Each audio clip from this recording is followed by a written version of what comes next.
नमस्कार मित्रों, मैं पंडित आशीष वस्त लखनऊ से आपका विश्वसनीय ज्योतिषी स्वागत करता हूं आपके ही अपने चैनल एस्ट्रोविद आशीष पर।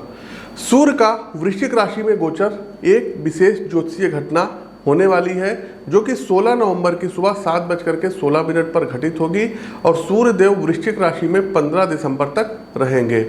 यह समय गहरे आत्म विश्लेषण, भावनात्मक गहराई और जीवन के रहस्यों को समझने का अवसर प्रदान कराएगा। इस वीडियो के माध्यम से हम जानेंगे कि सूर्य का यह गोचर आपकी राशि अर्थात मेष से लेकर के मीन राशि के जातकों पर कैसा प्रभाव डालेगा और आपको किन बदलावों के लिए तैयार रहना चाहिए। आपकी जानकारी के लिए आपको बता दूं साथियों कि सूर्य का यह गोचर विशाखा नक्षत्र के चौथे चरण में हो रहा है और आपको पता होगा कि विशाखा नक्षत्र देवगुरु बृहस्पति का नक्षत्र है। साथियों, अगर आप अपने जीवन से जुड़ी और भी सटीक ज्योतिषीय सलाह चाहते हैं, कुंडली का विश्लेषण करवाना चाहते हैं और चाहते हैं कि एक जो है मतलब आपको विशेष प्रकार का मार्गदर्शन मिले, तो एक बार हमसे संपर्क जरूर कीजिएगा। स्क्रीन के दिए गए नंबरों पर व्हाट्सएप पर मैसेज कर सकते हैं। हमारा जो व्हाट्सएप का एक नंबर था 94 50 64 12 21 वो तकनीकी कारणों से बंद हो गया है, तो उसके स्थान पर 94 55 64 12 21 और 96 21 00 82 01 ये नंबर हमारा है। इस पर आप व्हाट्सएप पर मैसेज कर सकते हैं, संपर्क कर सकते हैं और यकीन मानिए कि मेरे अनुभव और ज्योतिषीय उपायों से आप अपने जीवन में सुख और समृद्धि पाएंगे।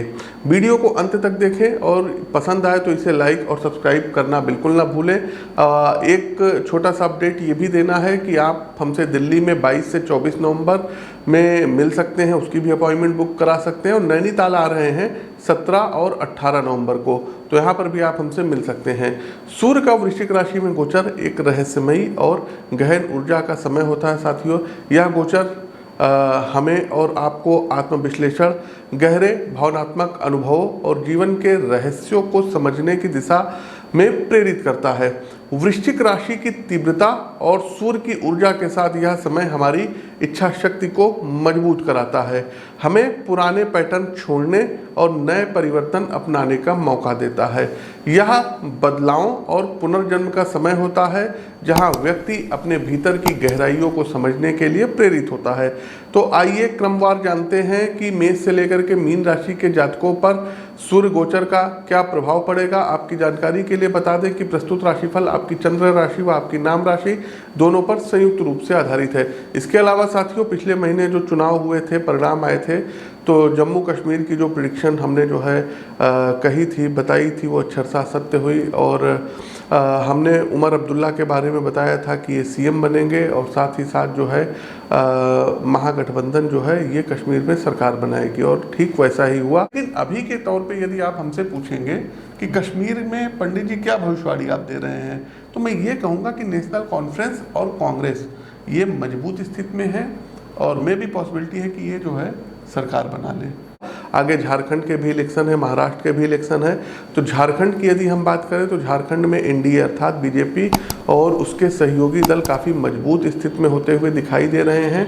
तो बीजेपी की सरकार झारखंड में बन सकती है। और महाराष्ट्र की यदि हम बात करें तो अब तक जो हमारा आकलन रहा है, विश्लेषण रहा है, तो महाराष्ट्र में कोई भी जो पार्टी है ये पूर्ण बहुमत से अपनी सरकार बनाने में असफल रहेगी। जोड़ तोड़ की राजनीति महाराष्ट्र में होगी और महाराष्ट्र में एक चीज़ ये भी देखिएगा कि बीजेपी का प्रभाव कम होगा, उद्धव ठाकरे का प्रभाव वहाँ पर बहुत ज़्यादा होगा। इसके अलावा जो अजीत पवार की पार्टी है इसका भी प्रभाव वहाँ अच्छा खासा देखने को मिलेगा।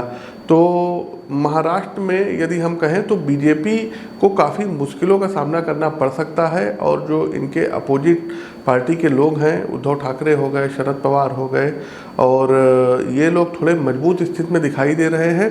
बाकी सरकार बनाने की जो की रहेगी महाराष्ट्र में वो उद्धव ठाकरे और अजीत पवार जी के हाथ में रहेगी। तुला राशि, देखिए साथियों, आपकी राशि से ही सूर्यदेव निकले हैं और वृश्चिक राशि में पहुंचे हैं। तो तुला राशि के जातकों को गोचर कालखंड की इस अवधि में अनियोजित खर्चों का सामना करना पड़ सकता है जिससे आपका आर्थिक संतुलन बिगड़ सकता है। वित्तीय मामलों में थोड़ा सतर्क रहने की सितारे सलाह दे रहे हैं। निवेश के मामलों में जल्दबाजी ना करें और किसी बड़े वित्तीय फैसले से पहले विशेषज्ञ की सलाह लेना बेहतर रहेगा। हालांकि सही योजना और अनुशासन से आप खर्चों को नियंत्रित कर सकते हैं। व्यापार में नई योजनाओं पर ध्यान देना जरूरी है, लेकिन इस समय किसी बड़े विस्तार या नई साझेदारी से आपको बचना बेहतर रहेगा। नौकरी पेशा जातकों के लिए यह समय कठिन हो सकता है। काम के दबाव में वृद्धि हो सकती है। हालांकि यदि आप अपने कार्य में निरंतरता बनाए रखेंगे तो भविष्य में इसके अच्छे परिणाम देखने को मिलेंगे। धैर्य के साथ काम करें और अपने वरिष्ठों से मदद लेने में कदापि संकोच न करें। पारिवारिक जीवन में कुछ चुनौतियों का सामना करना पड़ सकता है। परिवार के सदस्यों के साथ किसी पुराने मुद्दे को लेकर के तनाव हो सकता है। आपको समझदारी से काम लेना होगा और अपनी भावनाओं पर नियंत्रण रखना होगा।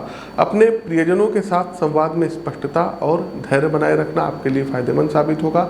स्वास्थ्य के मामले में आपको ध्यान रखना होगा। अधिक काम की वजह से थकान महसूस हो सकती है। मानसिक तनाव और अनिद्रा की भी आपको समस्याएं हो सकती हैं, इसलिए प्रॉपर नींद लीजिए, आराम करिए, योग प्राणायाम का सहारा लीजिए, भ्रामरी करिए और प्रतिदिन सूर्यदेव को अर्घ और आदित्य हृदय स्त्रोत का पाठ करिए। तो साथियों, ये तो था सूर्य के वृश्चिक राशि में गोचर का सभी 12 राशियों पर प्रभाव। उम्मीद करते हैं आपको पसंद आया होगा। पसंद आया हो तो वीडियो को लाइक कीजिए, शेयर कीजिए, चैनल को सब्सक्राइब कीजिए, कमेंट बॉक्स में जय श्री राम को उद्घोष कीजिए। आप हमसे दिल्ली में मिल सकते हैं 22 से 24 नवंबर, 16 और 17 नवंबर को आप हमसे नैनीताल में मिल सकते हैं। शेष सभी दिन लखनऊ में मुलाकात हो सकती है। तो साथियों, अपनी वाणी को विराम देते हुए ज्योतिष के इस मंच से मैं पंडित आशीष वत्स आप सभी प्रबुद्ध साथियों से विदा लेता हूँ। नमस्कार, राम राम।